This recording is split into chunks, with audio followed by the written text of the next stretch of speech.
Number 1. Take your time to know them well. This cannot be overemphasized. Many people jump into relationships without making prior findings about the person they are in a relationship with. Sure, there will be something that initially attracted you to that person, but it has to go beyond just their looks, the way they dressed, or charisma. If this person really interests you, then take your time to know them well. Be friends with them, communicate easily, observe and watch for a while before you make a move. Most people tend to go the other direction today. They enter the relationship first before making their findings. Of course, you will not know so much or everything about that person by observing them from afar. If you are convinced, especially with the leading of the Spirit, then you can make your next move. Number 2. Make a good first impression. When you meet the person you want to be in a relationship with, you should know that first impression matters. The way you carry yourself, the way you talk, your presentations and mannerism all go a long way to draw them close or send them running. The truth is that you might not know the exact time you will meet that person, and so you have to always be at your best. Whenever you have the opportunity to speak with this person, make sure that you leave a good impression about yourself and leave them wanting to know more of you or spend time with you. And it doesn't take much to actually leave your mark on someone. It is all in the approach and the way you present yourself. By presentation, it is not just about your outward look, although that also matters. Look good always, smell nice and clean. Make it a duty to project yourself the way you would want to be addressed. That's very important if you will attract the right person for you. But aside your outward appearance, your attitude also matters. Your character, the way you associate with others around you, and not just that person. So, when you meet the one you want to be in a relationship with, make a good first impression. It really does matter. Take Esther, for example. The virgins had just one night to impress the king and convince him enough to make them the queen. Just one night. Looks like a lot of pressure there, right? It meant they had to be unique enough for the king to even consider them. They had to make an impression that no other person has made, and they had just one night to do it. However, they have equally had a whole year to prepare ahead for this particular day. So, do not wait until the day you meet that person. Instead, prepare ahead and view your meeting. The kind of impression you make will tell if they will make you the king or queen in their lives. Number 3. Be sincere. In making a good impression, you will most times have more than just once to leave a mark on that person's mind. It is important to stress at this point that you need not go overboard with trying to make an impression. That means you do not have to lie or pretend to be something that you are not with that person. Sure, you want them to like you and all, but do not do it at the expense of losing your true self. Besides, you might not be able to carry on the charade for too long, which will eventually lead to the end of something you wanted so badly. Just be yourself and let that person accept you for who you are.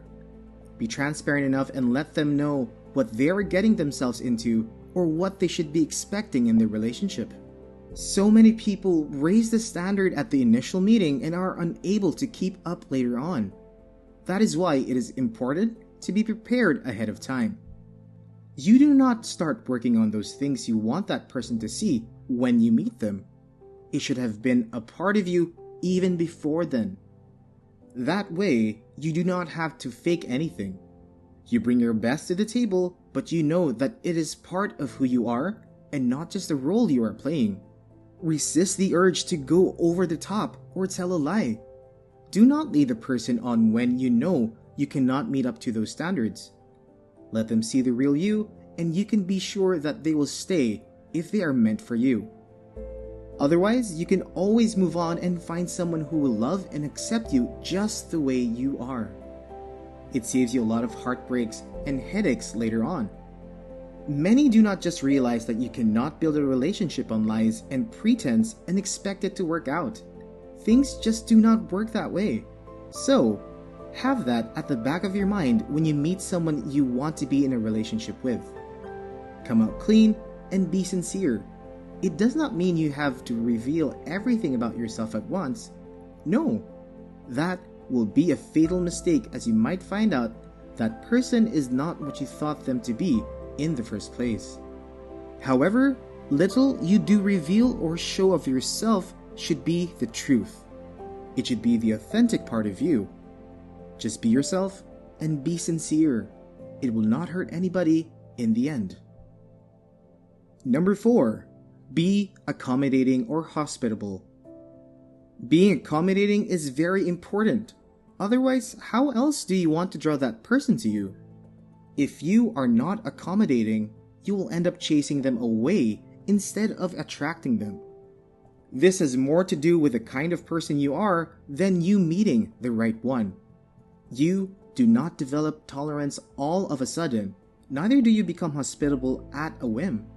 It should be an integral part of you, and when you meet someone you want to be in a relationship with, it becomes so much easier for you to attract them to stay. People will always come close to one who will accept and tolerate them.